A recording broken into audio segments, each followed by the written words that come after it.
Verloor 30 kg in 3 maande. Volg my.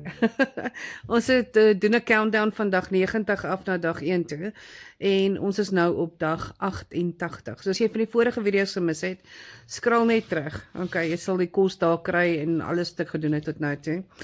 Ek het begin op 139 punt iets kilogram. En die hoop is dat ons sal 100 kg weeg as ons nou hiermee klaar is. Hoopelik, okay, kom ons wees realisties, miskien 4 maande, maar 3 maande gaan ons definitief voortpush.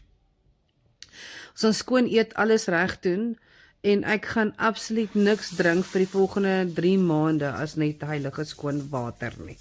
Water. Niks koffie nie, niks tee nie, koeldrank nie, niks. Vir 3 maande net water. Ek wil kyk wat doen dit aan my vel, okay? Ek het nou nie vandag, ek het vanoggend kos afgeneem, maar ek weet nie wat ek met die video's gemaak het nie. So, ek gaan vir jou vertel wat ek geëet het, alright. Ons het vanoggend het ek weer daai hele koolbesigheid wat ek nou die laaste 2 dae gemaak het, soos jy nie weet wat die resep is, skrol terug. En toe het ek net 2 eiers bygesit. Dis baie eenvoudig. Die sukses na langdurige gewigverlies en om nie moed te verloor nie en om wilskrag te bly hê met kos maak nie, is baie eenvoudig. Hou dit eenvoudig. Moenie jou kos probeer overcomplicate nie, want dit gaan moeilik raak. Moenie probeer om jouself te forceer om ure voor die stoof te staan nie. Dit gaan net nie werk nie. Tensy jy kos prep vir hele week vooruit, dan is dit 'n ander situasie.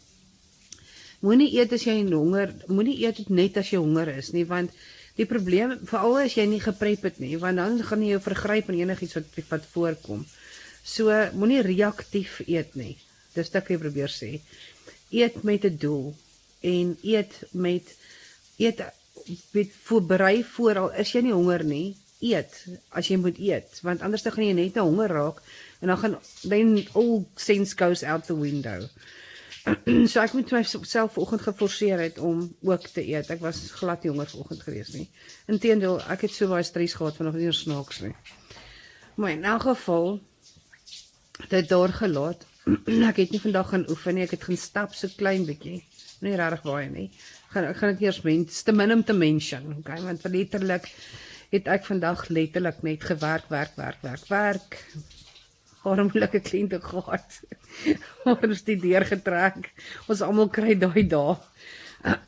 En ek dink, ek dink maar net in kort en lank is hiervan is, kyk mooi na jouself. Jy het net eendag hom gekry. En as jy nie daarna gaan kyk nie, gaan niemand opstaan om jou in die son te kom sit waar jy hoort nie. So, op daai noot gaan ek eers totsiens sê, ek is doodmoeg. Ek gaan vanaand net 'n bietjie slaapies. En dan gaan ek môreoggend weer vir julle 'n nuwe video maak.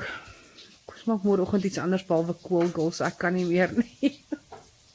Gelukkig is hy koolkop nou uiteindelik opgeëet in 3 dae. Hy is nou klaar.